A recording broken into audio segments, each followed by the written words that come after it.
Esther chapter 6. The king honors Mordecai. On that night the king could not sleep. And he gave orders to bring the book of memorable deeds, the Chronicles, and they were read before the king. And it was found written how Mordecai had told about Bigthana and Teresh, two of the king's eunuchs, who guarded the threshold, and who had sought to lay hands on King Ahasuerus. And the king said, "What honor or distinction has been bestowed on Mordecai for this?" The king's young men who attended him said, "Nothing has been done for him." And the king said, "Who is in the court now?" Haman had just entered the outer court of the king's palace to speak to the king about having Mordecai hanged on the gallows that he had prepared for him.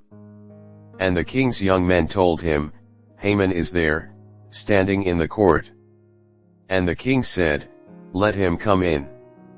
So Haman came in, and the king said to him, "What should be done to the man whom the king delights to honor?" And Haman said to himself, "Whom would the king delight to honor more than me?" And Haman said to the king, "For the man whom the king delights to honor, let royal robes be brought, which the king has worn, and the horse that the king has ridden, and on whose head a royal crown is set.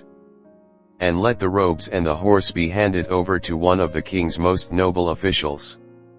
Let them dress the man whom the king delights to honor, and let them lead him on the horse through the square of the city, proclaiming before him, 'Thus shall it be done to the man whom the king delights to honor.'"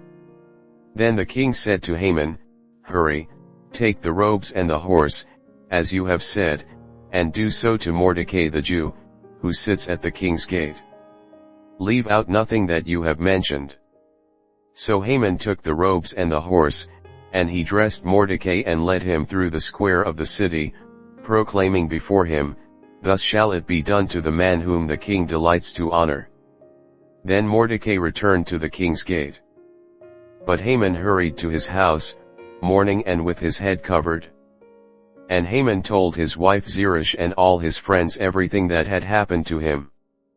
Then his wise men and his wife Zeresh said to him, "If Mordecai, before whom you have begun to fall, is of the Jewish people, you will not overcome him but will surely fall before him." Esther reveals Haman's plot. While they were yet talking with him, the king's eunuchs arrived and hurried to bring Haman to the feast that Esther had prepared. Esther chapter 7. So the king and Haman went in to feast with Queen Esther. And on the second day, as they were drinking wine after the feast, the king again said to Esther, "What is your wish, Queen Esther? It shall be granted you.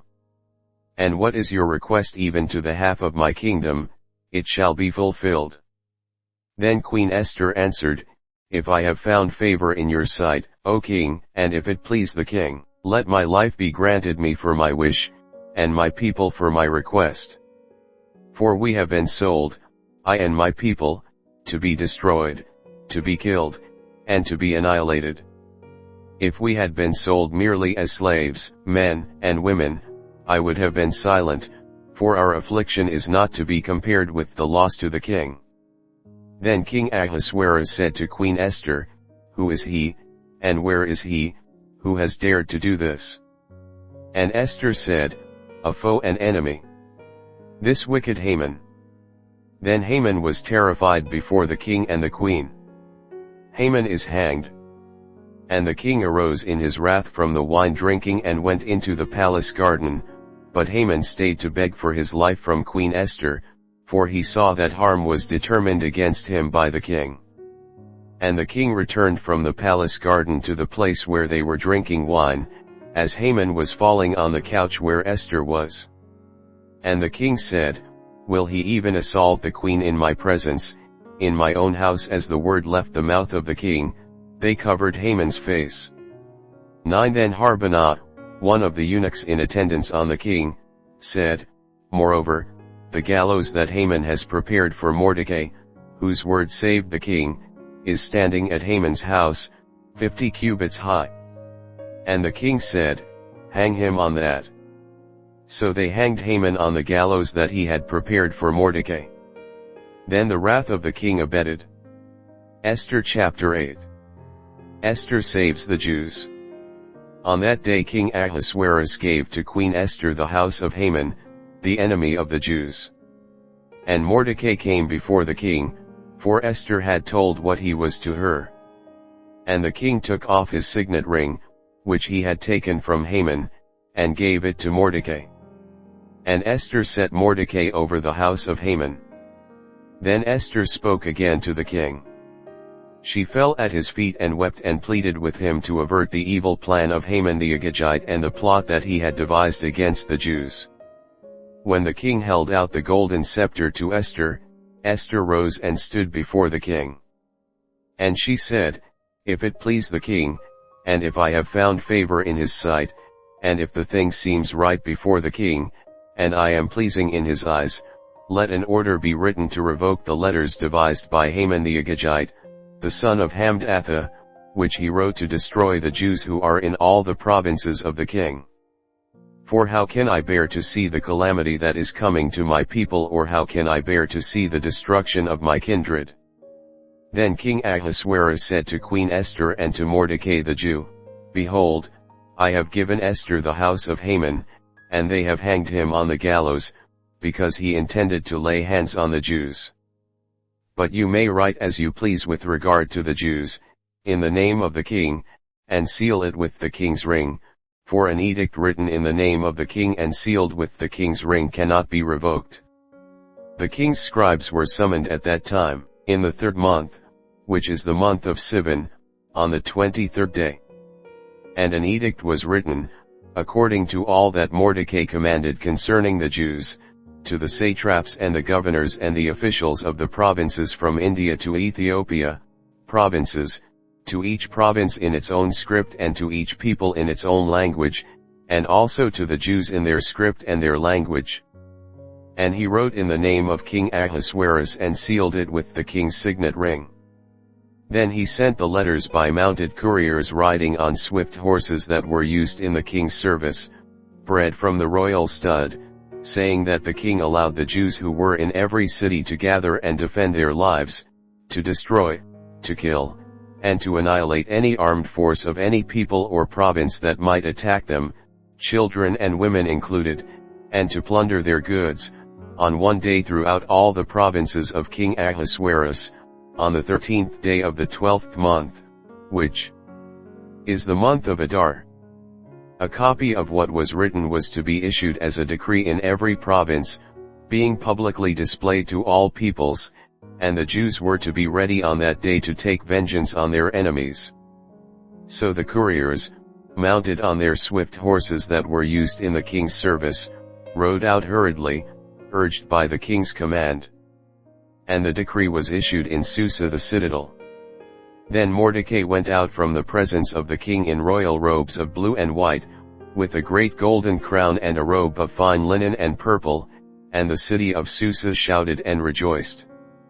The Jews had light and gladness and joy and honor. And in every province and in every city, wherever the king's command and his edict reached, there was gladness and joy among the Jews, a feast and a holiday.